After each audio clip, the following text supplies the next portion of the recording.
és l'hora màgica per començar esta mascletà del primer dia de falles, quan totes les falles estan ja plantades, estan en el seu demarcació.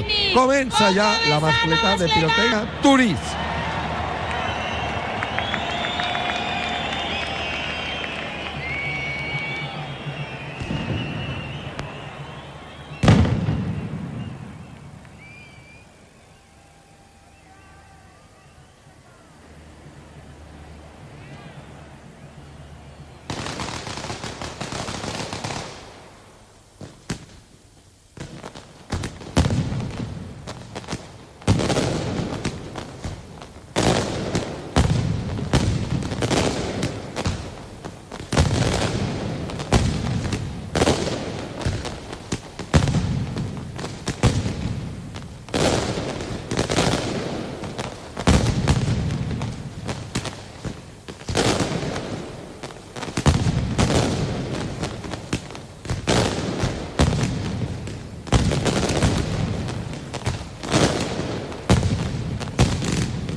magnífica, espectacular esta gran mascletà de pirotècnia Turís. La gent està aplaudint, però que s'ha fet de nit, així ha desaparegut, s'ha eclipsat el sol de tota l'espectacularitat d'esta gran mascletà que ha impressionat els milers de persones que omplin la plaça de l'Ajuntament.